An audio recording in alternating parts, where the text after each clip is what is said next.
E aí galera, hoje a gente vai iniciar uma nova playlist aqui no canal falando sobre a arte marcial sistema. Eu tô aqui com o Gafa. Bom? Tudo já, garoto. É o instrutor de sistema. Você foi um dos pioneiros, né, que trouxe pro Brasil? Isso. Então se apresenta pra galera aí, diz como é que foi essa sua iniciação com o sistema, como você trouxe pro Brasil. O pessoal vai querer saber. Beleza. E aí, pessoal, tudo bem? Meu nome é Guilherme Stamato, o pessoal me chama de Gafa. Comecei nas artes marciais pequeno, como sempre, aqui no São Paulo, né? Fiz um pouquinho de judô, mas nem contabilizo isso. Em 83 eu comecei a treinar Kung Fu em Santo André, o estilo Fei Hok Pai. Foi a primeira academia exclusiva de artes marciais no Brasil e fiquei lá por muito tempo. Eu sou hoje um mestre desse estilo de Kung Fu. E sou formado em educação física, sou também instrutor de Kyusho, que é uma modalidade que trabalha com pontos de pressão. Mas o sistema, eu conheci o sistema nos idos de 2001, mais ou menos, aqui em São Paulo, com um cara que não está mais aqui no Brasil, Gustavo Castilhos. Comecei a treinar com ele, depois o grupo se dispersou, ele foi embora para a Austrália, eu fui trabalhar na Bahia, mas aí em 2008 eu resolvi ir atrás disso. Já estava com um monte de material de sistema, estudava por conta e aí fui para o Canadá treinar. As duas maiores escolas de sistema naquela época estavam locadas em Moscou, com o Ryabko, e em Toronto, com o Vladimir Vasiliev. Aí fui para Toronto treinar com eles, peguei minha certificação em 2008 de instrutor, né? E de lá para cá a gente vem trabalhando no Brasil para difundir essa modalidade aqui. A gente trouxe alguns russos para cá. Eu tenho ido treinar fora com uma certa frequência, principalmente em Toronto e Europa. E enfim, e a gente vem trabalhando aqui com a implantação do sistema aqui em São Paulo. Hoje em dia a gente já tem alguns instrutores aqui em São Paulo e poucos instrutores fora do estado, mas tá crescendo aos pouquinhos, né? Ah, legal. Então, assim. Bom, no episódio de hoje, esse é o primeiro vídeo da série, né? E hoje a gente vai estar falando sobre os 4 pilares da arte marcial sistema. Então, como que funciona isso aí, os 4 pilares? Quais são os 4 pilares?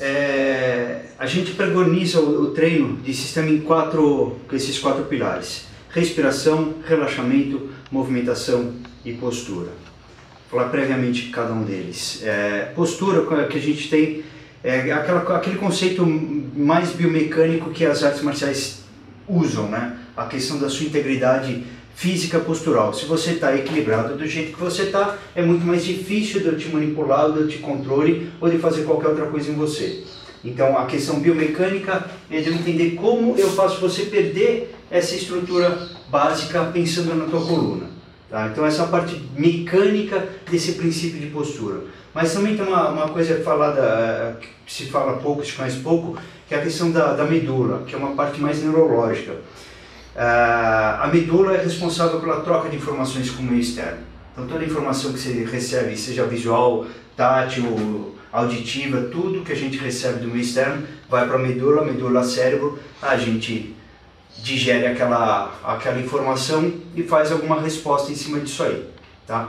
O que acontece é, se a nossa postura não estiver adequadamente alinhada, se a nossa coluna estiver fora desse eixo dela, a gente tem duas coisas podem acontecer. Ou eu tenho uma interpretação errônea da informação que eu recebi do meio externo, ou eu tenho um atraso na resposta por causa dessa quebra de postura. Porque a medula ela vai funcionar basicamente como se fosse uma fibra ótica. Então se ela não estiver no seu estado ideal de posicionamento, algum desses erros podem acontecer. Tá? Então quando a gente fala de postura no sistema, a gente está falando principalmente desses dois caminhos. A questão biomecânica e a questão neurológica. Tá? Movimentação. No combate a gente sabe que movimento é tudo, não acontece o combate se não tiver movimento. E a gente sabe que um alvo parado é um alvo mais fácil de ser atingido do que um alvo em movimento. E o que acontece também, fisicamente falando, é que um corpo em movimento tende a permanecer em movimento, até com mais facilidade.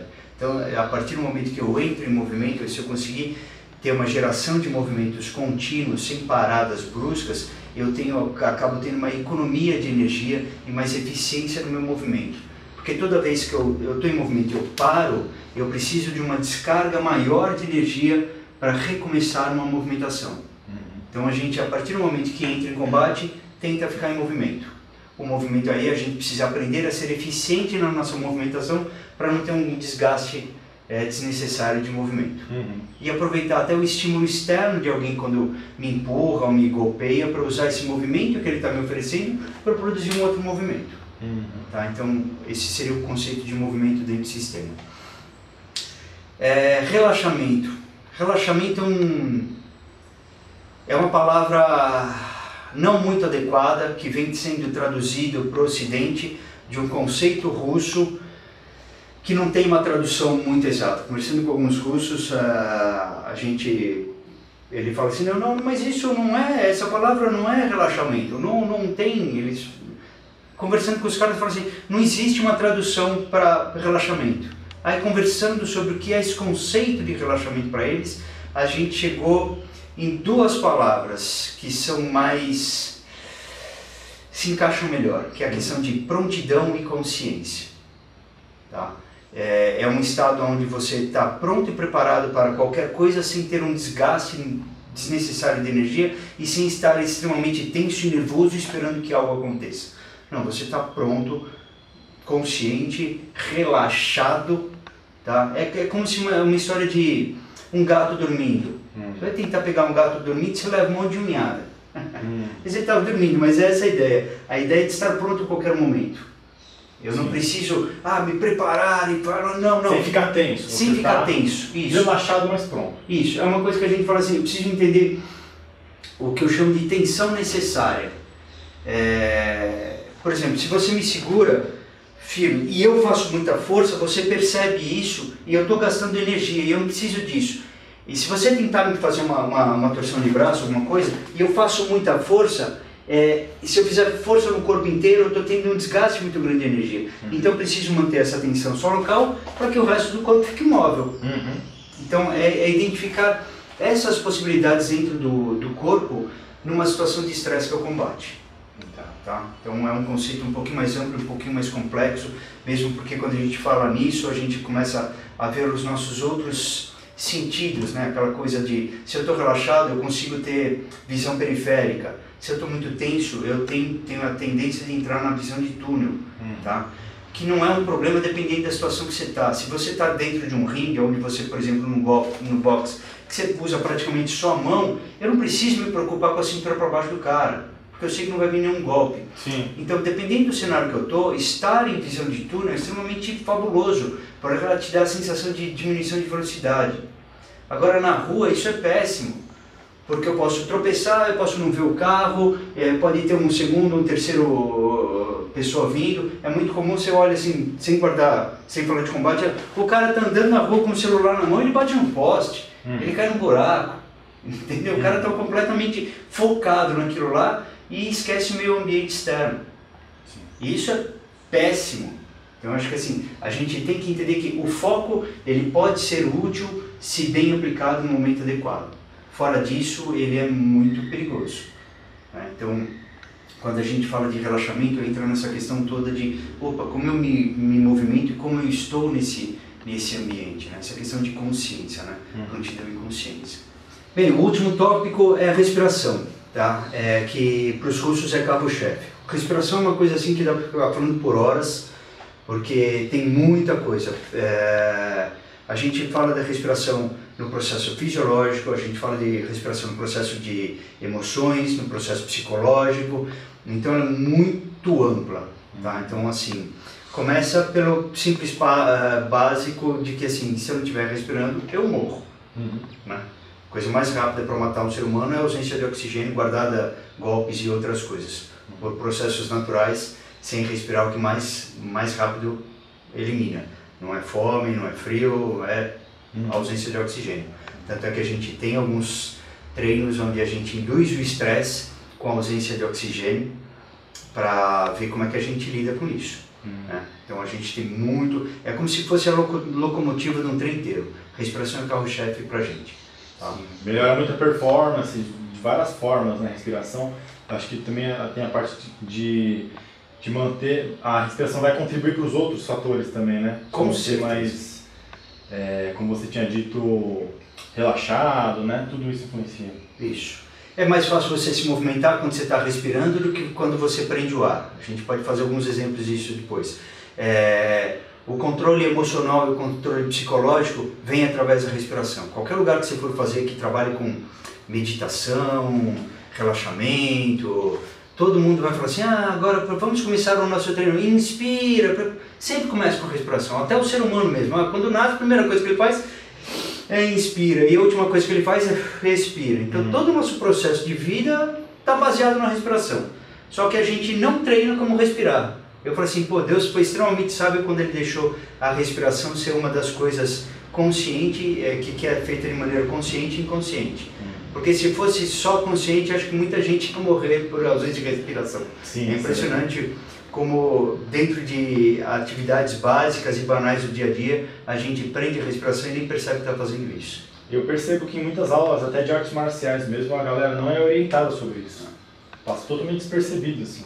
E não deveria ser, né? A hora que você começa a trabalhar com a respiração de maneira inteligente e eficiente dentro do seu treino, seja um treino de artes marciais, ou um treino de musculação, ou um treino de kettlebell, de qualquer outra coisa, faz muita diferença na tua performance. Tem muitas técnicas, né, que você pode estar usando para otimizar de várias formas. Exatamente. A gente vai brincar com algumas delas, vou te apresentar algumas delas que funcionam para atividades do dia a dia.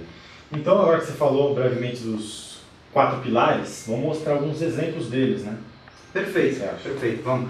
Aí vamos fazer o seguinte, eu vou começar do inverso, eu vou começar da respiração para o último. Tá? Porque assim, mesmo porque no treino, a gente começa os treinos com técnicas respiratórias. Tá? Até porque assim, eu não sei como foi o dia do cara, não sei como estava o cara, então assim, se eu faço ele, a partir do momento que você vai ter que treinar por conta própria a respiração, você vai ter que dar uma introspectada. Então eu te coloco a princípio com você mesmo para você ver onde você está, como você está. Porque a gente precisa ser muito honesto e sincero no treino. E eu preciso que você saiba como você está, porque eu falo assim, pô, vamos treinar alguma coisa assim, um soco mais profundo hoje. Você fala assim, cara, não estou bem para isso hoje. Eu preciso dessa resposta sincera e honesta no treino, porque se você falar assim, se eu percebo que você já está agressivo, eu vou treinar soco, isso pode ser bem complicado para um dos dois. Sim. Então, primeiro a gente coloca o cara em introspecção para ele respirar, começar a prestar atenção nele mesmo e no ambiente, e aí a gente vai brincando, vai aumentando. Tá?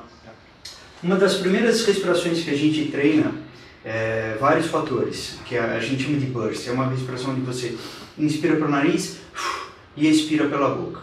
É uma respiração usada muito por mulheres quando vão ter parto, e é uma respiração que a gente usa basicamente para duas coisas, ou quando você está fazendo uma coisa muito difícil, ou quando você está com muita dor. Então é uma maneira, eu falo assim, de uma certa maneira, em algum momento eu estou me enganando quando eu uso essa respiração, porque eu faço a parte frontal do meu cérebro, a parte de raciocínio, trabalhar nela, porque isso aqui não é normal, eu preciso pensar, eu preciso raciocinar para fazer essa respiração, então eu uso o meu cérebro para fazer isso, e aí quando meu cérebro começa a pensar nisso, meu corpo começa a trabalhar sozinho. Tá? E aí, por que a gente trabalha com isso e por que trabalha com dor? Quando você está com dor, a nossa tendência é contrair, encolher e não querer sentir dor. E quando eu me forço, eu acabo relaxando a musculatura do corpo. E assim, por exemplo, uma mulher grávida, se ela ficar tensionando muito, ela vai contrair e não vai expelir o bebê. Entendeu? Então ela precisa aprender a relaxar para fazer a força.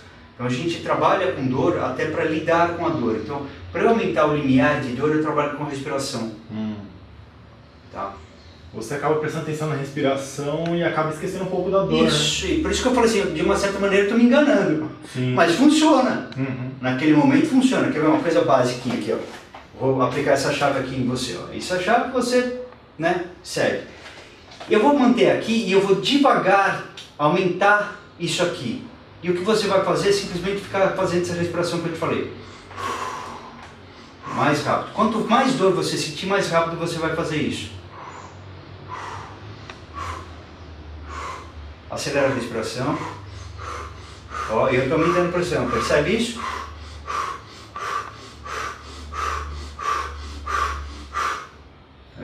seja, besta e simples, eu fiz com que você entendesse que dá para aumentar seu limiar de dor. Sim. Aí a próxima vez que alguém te pegar uma chave, como que você seu corpo vai entrar nessa respiração e fala, a chave, se ela entrar, vai demorar mais. O cara vai precisar aplicar uma outra coisa para trabalhar com isso.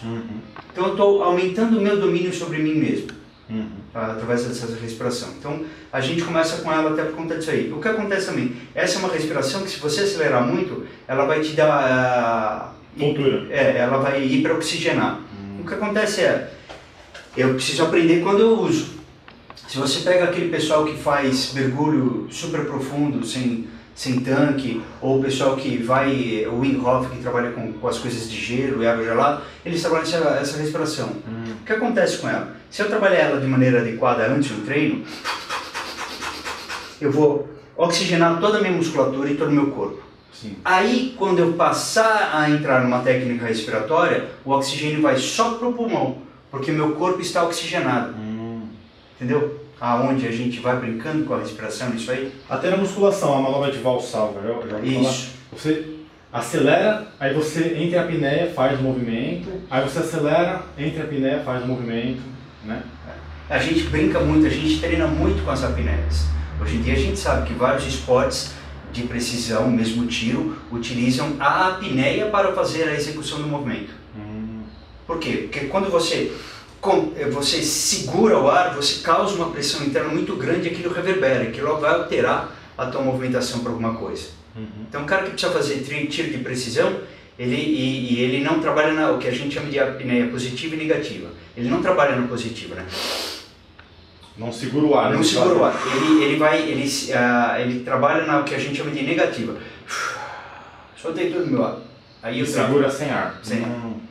Eu trabalho no déficit de oxigênio. Porque eu não tenho essa reverberação interna que pode alterar o gesto do cara.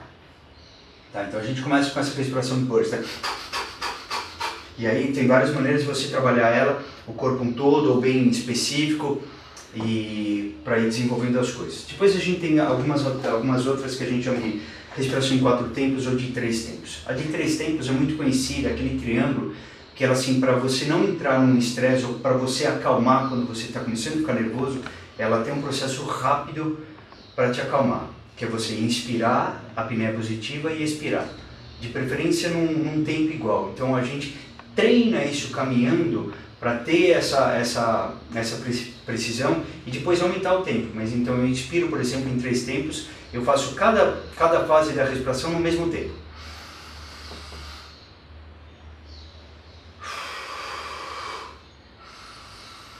Então você vai treinando e vai aumentando isso. Também dá para treinar, vai aumentar a sua capacidade pulmonar, que você vai aumentando. Você faz com 3, faz com 4, faz com 5, vai subindo. Então, deixa eu ver se eu entendi. Você vai puxar o ar, por exemplo, em 5 segundos. Você vai ter uma pausa ali de 5 segundos também, em apneia. E depois você vai soltar o ar em 5 segundos. Tem outra pausa ou não? A partir do momento que você soltou o ar? Esses são em 3 tempos. Tem o que a gente chama de 4 tempos, o quadrado, onde eu vou incluir a apneia negativa. Aí eu tenho esse outro intervalo. Então, por exemplo, se eu faço em 3...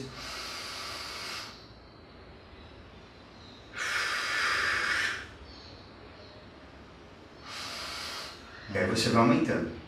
Tá? Então, existem essas duas respirações que a gente trabalha. Isso daí é para você controlar a respiração e às vezes em momentos de ansiedade você se acalmar. Isso. A de 3 tempos, para você acalmar, se você já está nervoso, ela é melhor. Agora, por exemplo, a de 4 tempos é uma respiração que militares de forças de elite usam no mundo inteiro. Eu, por exemplo, eu sou um cara da SWAT e eu estou indo para a missão. Estou lá no carro, eu trabalho a respiração de 4 tempos, porque ela vai me deixar calmo por mais tempo. A outra é assim, acabou a missão, agora tá naquela coisa, aí você faz a de 3 tempos que ela vai te acalmar. Legal. Entendeu? Isso pensando em artes marciais, quem vai competir também, o pessoal reclama muito que fica tenso, né, antes de uma competição. Então, às vezes, incluir essa respiração de 4 tempos seria uma coisa boa, né? Isso, o pré-competição. Isso. Legal. É uma coisa assim, o corpo humano é magnífico se você começar a prestar atenção em respostas que a gente tem, que a gente, eu nem percebi que eu fiz isso. Você vai ver atleta de alto nível, nadador, Olimpíada, aquelas coisas, quando eles estão naquele momento de vai dar largada, eles estão trabalhando alguma respiração, só que eles não percebem qual é. Então, assim, se você embutir a respiração no treino dos caras, você vai ter uma performance muito melhor, uma calma melhor para os caras fazendo as coisas. A respiração é a coisa que a gente tem mais eficiente para a gente não fazer com que a curva de estresse seja muito rápida. Lógico que você está entrando num conflito, você vai ficar estressado, você vai ficar nervoso. Só que com controle respiratório eu vou demorar mais tempo para entrar nessa curva de estresse. Eu passo a ser eficiente por mais tempo.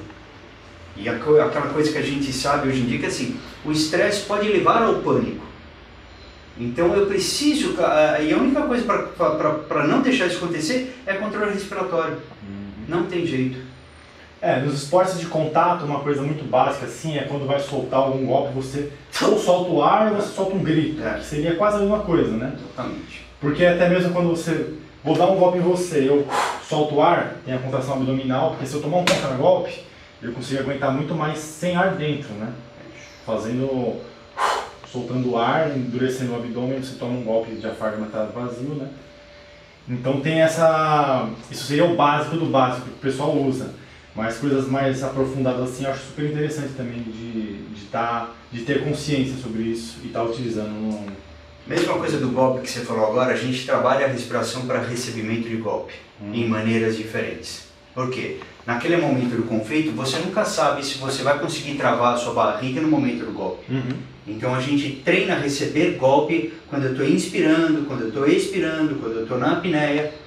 Então o que a gente fala... Depois a gente vai falar mais sobre isso, tá? Mas a metodologia de treino do sistema embute essa possibilidade do erro. Para que quando o erro aconteça, meu corpo não seja pego desprevenido. Isso aí depois a gente fala, depois fica muito mais aprofundado. Muito mais aprofundado. Legal. Tá? E aí agora a gente vai para relaxamento. Relaxamento? Que é o conceito... Na verdade, os 4 princípios eles acabam sendo muito conectados um com o outro, tá? Às vezes, para dar o exemplo de alguma coisa, eu vou ter que falar dos outros junto também, tá? Porque senão fica muito... Ele não é tão matemático nessa questão, assim, separatista, tá? Mas, por exemplo, assim, relaxamento, me segura aqui. Percebe que o meu corpo está relaxado. Sim. Isso te incomoda, não te incomoda se você pensar que eu quero te controlar. A resposta normal é essa aqui, não é? Essa tensão. Aí o que acontece aqui, ó? Se eu gero essa tensão aqui, eu perdi movimento. Tá? Porque é aquela coisa, o relaxamento é o oposto de tensão, vamos pensar por aqui, né? Se eu faço muita tensão, eu perco movimento. Eu relaxo muito, eu não tenho tensão nenhuma, entendeu? Mas a não ter tensão me dá mais mobilidade. Sim. Eu estar relaxado me dá mais movimento. Eu falo assim, o exemplo de um nenê, uma criança pequena, ela não tem tensão, praticamente tônus muscular nenhuma, mas ela tem uma mobilidade incrível, ela parece um polvo. Para quem já trocou fralda de criança sabe disso aí. Você põe aquela coisinha desse tamanho aqui, segura e não consegue fazer ele ficar quieto. Ele não tem tônus muscular, mas ele tem muita mobilidade. Então eu preciso entender qual o grau de tensão que eu preciso fazer para me proteger e se esse grau de tensão prejudica o meu movimento. Não é certo ou errado. Qual é a situação que eu estou? Você está me aplicando uma chave de braço aqui, uma chave de cotovelo? Se eu faço tensão demais, você me aplica bem aqui a chave. Sim, você vai endurecer o braço e vai me ajudar. Se eu relaxo demais, eu posso me machucar se você fizer um golpe contundente. Então eu preciso de um grau de tensão aqui para proteger a minha articulação, mas desde que ela não seja excessiva e me faça perder movimento. Porque se eu faço tensão excessiva aqui, ó, meu ombro travou, você aplica a chave aqui. Se eu aprendo a deixar a tensão só aqui, a hora que você aplica a chave, meu corpo está relaxado e você vai pegar seu braço e eu tenho a mobilidade para fazer alguma coisa e sair daqui. Depois a gente entra nesse tópico também, que dá para falar bastante coisa que a gente fala de evitando agarrões, né? Não saindo deles, mas evitando. Então, essa coisa do relaxamento, ela me mostra muita coisa. Se você vem me agarrar, não, agarra, dá um beijo aqui, e eu fico forte, você me levanta, você é forte, você me levanta, que tá fácil. Agora, se eu estou aqui embaixo, você me agarra e eu relaxo, você me sustenta. Sim. É como o saco de pancada é um saco de pegar, né? Sim. Entendeu? É assim, se ele fosse duro, ia ser fácil pegar o negócio. É muito mais fácil pegar um halteres que tem o mesmo peso do que um saco de pancada do que ele. Você pesa quanto? Assim? Eu peso 69, 70, alguma coisa assim. Então, quase 70 quilos. Uma coisa é eu te levantar com você realmente duro, né? Você tá ali se moldou o meu corpo, você está meio que se segurando em mim ao mesmo tempo, né? E você relaxado é muito mais difícil. Isso é uma coisa legal. Ó, uma coisa normal. A galera pega aqui, aí você agarra o braço. Isso aqui é um belo exemplo de tensão e relaxamento. Ó. Você sente a tensão no meu braço e você está pendurado nele, ok? Ó, eu solto a minha mão e você continua pendurado no meu braço, porque eu te dou tensão suficiente para ficar aqui. Sim. Agora, se eu relaxar meu braço, você cai. Sim. Porque eu estou totalmente desequilibrado e você é meu único apoio. Eu não te dou estrutura, né? Uhum. A tensão gera estrutura. Eu preciso entender quando ela é adequada e quando não é. Entendeu? Então, é esse reconhecimento que a gente vai fazendo. Então, quando a gente, por exemplo, estuda alguma técnica, a gente vai assim, por que ela funciona, como ela funciona, quando ela funciona e quando ela não funciona. A gente fala assim, eu falo muito assim, pô, não tem certo e errado. Tem o que funciona e o que não funciona. Isso vai depender da situação. Entendeu? Uma técnica X qualquer aí, ela pode ser muito útil você aplicando em mim que sou menor. Eu aplicando você, cara, eu já vou precisar de ajuste. Essa mesmo que você falou de levantar do chão, você nem conseguir, né? A gente precisa, uma vez eu estava estudando uma técnica, né, de você desequilibrar, que você pega, faz aqueles, não lembro o nome em japonês, as quedas. Aí eu estou fazendo com o cara, porra, eu faço com, eu tenho bastante aluno grande, eu derrubo os caras, né, quando eu aplico direitinho. Só que tinha um cara, sem vergonha, e aí eu estou tentando aplicar e não funciona. Eu falei assim, caraca, por que não funciona esse negócio? Aí eu falei para ele assim, Paulo, tira o tênis. O cara tem pé chato, a técnica não funciona. Aí eu fiquei estudando, aí é o meu achismo, aí estudando. O arco do pé faz com que você tenha uma menos firmeza ali naquele sentido. E aí você consegue, se você aplicar no ângulo correto, você derruba o cara. Se não aplicar, o cara não cai. Só que um cara mesmo aplicando não cai porque o cara tem pé chato. Deixa eu põe uma perna pra frente aqui, só para mostrar isso aqui, ó.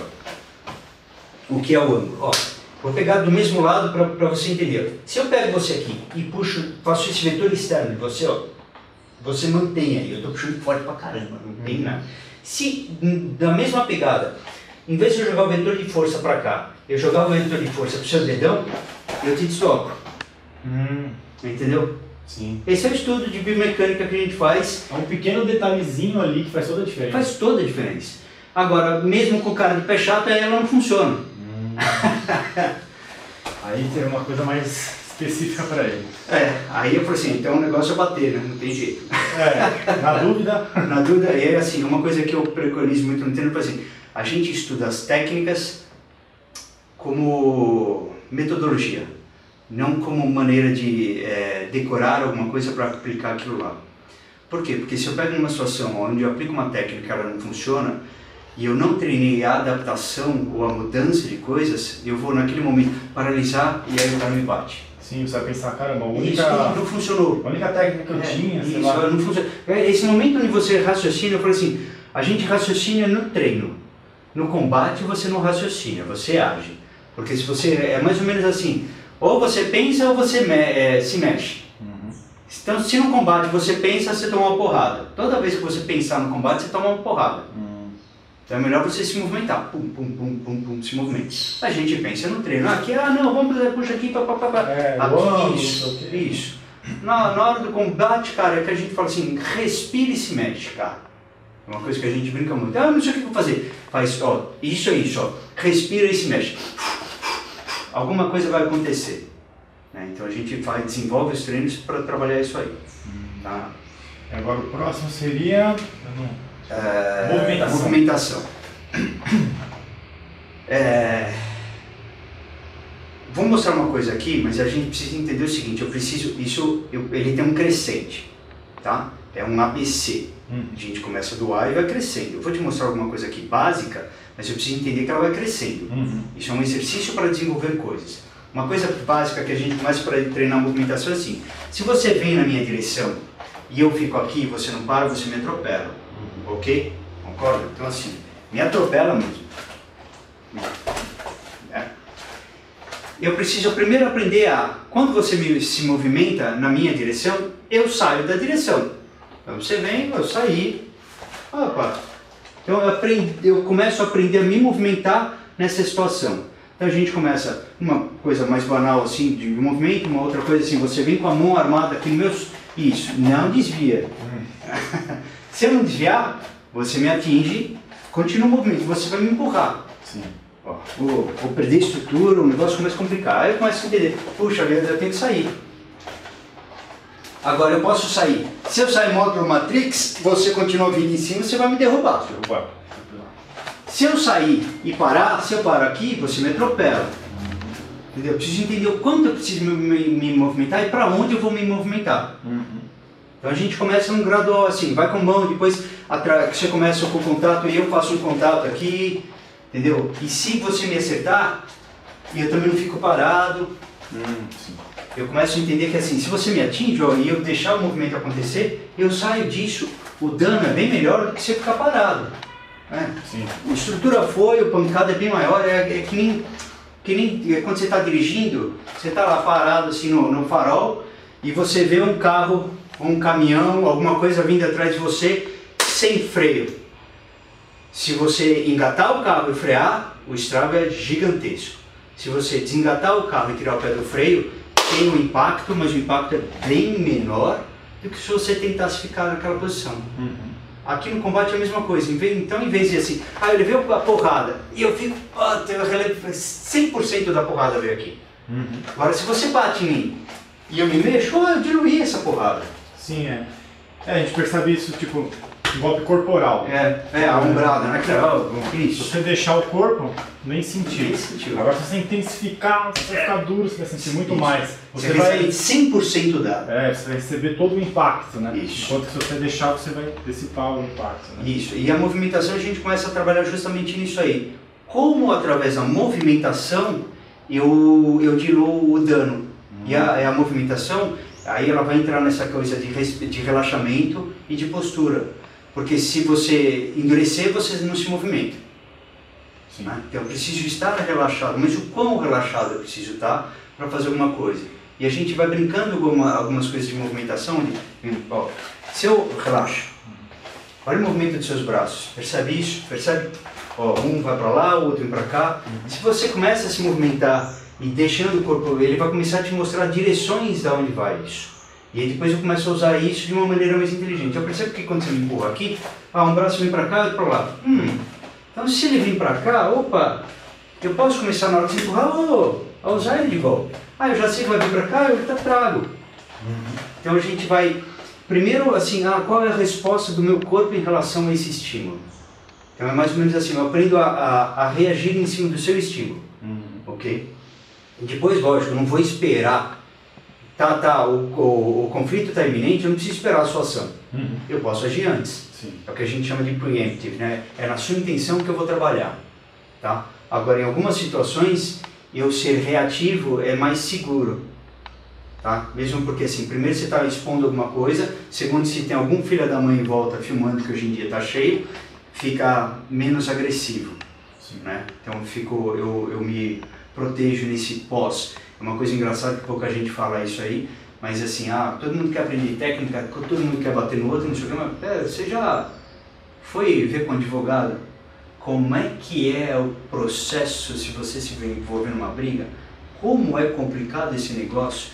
E se você, merloto, que tem um canal do YouTube, se mete numa briga e você é faixa preta XYZ, você está mais ferrado do que o cara que se bateu, mesmo que o cara esteja errado. Porque a legislação brasileira, para isso, ela é muito deficiente. Muito ruim para a gente. Você tem que saber todo o entorno. Não é só você aprender uma técnica e querer aplicar. Você tem que saber tudo que engloba isso, né? Porque você começa a evitar ela, né? Aqui eu falo assim, é melhor evitar um problema do que sair dele. É mais fácil. Mas a defesa pessoal é isso mesmo, né? É totalmente atenção e prevenção. Prevenção. Do que realmente você vai treinar a técnica e você achar que, tipo, já sei essa técnica, agora já é. Não, melhor você evitar do que você chegar nessa situação e ter que usar a técnica. Né? O conflito é sempre a pior hipótese que a gente tem. Legal. E aí falta falar alguma coisa da postura. Isso. Postura, o que a gente faz? A gente tem, de novo, alguns exercícios onde você vai ser extremamente passivo para que eu entenda essa coisa da postura. Primeiro a gente vai trabalhar com ela na base mecânica mesmo, tá? Então assim, pô, a gente fala assim, a gente tem um eixo aqui e um eixo aqui, que são os mais importantes para a gente começar a fazer você perder essa estrutura, tá? Então assim, você é extremamente passivo agora, então você responde ao estímulo que eu dou. Eu começo a entender como, quando eu dou um toque, um puxão, um empurrão em você, em algum desses pontos você reage. Se eu empurro aqui, você tem uma tendência de muito mais integral, aqui você tem uma tendência de girar, aí depois eu começo a mesclar as coisas. Tá? Eu falo assim, se aqui mexe para lá, esse aqui mexe para cá, eu começo a ter uma resposta de giro mais rápida do que se eu fizer um estímulo só.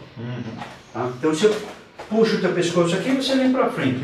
Tá. Então se na hora que eu for puxar aqui, eu empurrar aqui, opa, eu tenho um outro deslocamento. E aí eu posso trabalhar só no ombro, ou depois a gente trabalha no que a gente chama de anexos, né? Eu falo assim, cabeça, braço e perna são anexos desse bloco aqui. Tá? Então aí a gente entra nesse estudo, primeiro de uma maneira passiva, onde você vai ser meu boneco de treino, para que eu entenda o funcionamento dessas partes. Depois a gente acrescenta as partes dos anexos, e depois a gente começa a fazer isso em movimento. Legal.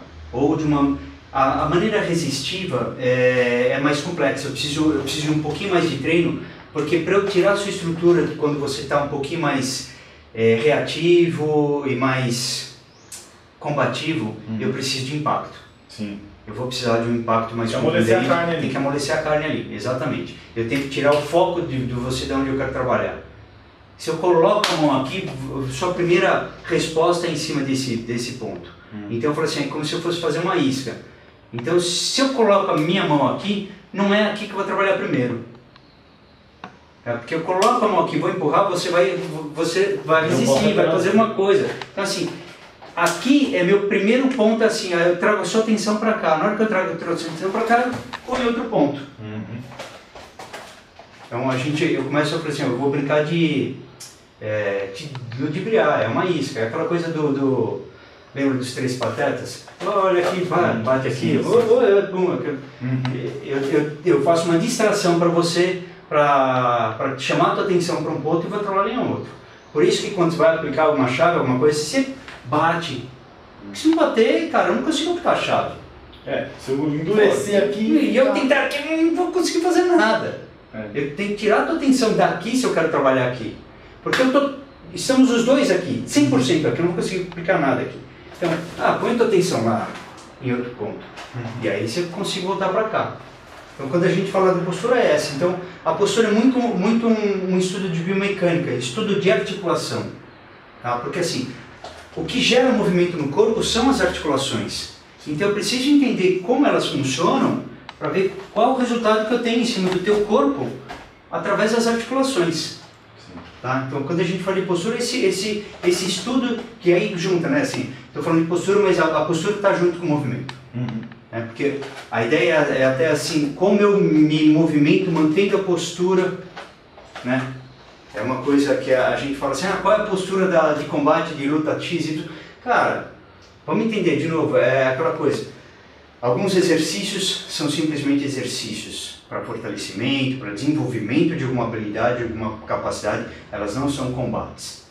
Né? Aí a galera, não tem postura baixa. Não tem postura, mas não existe postura em combate.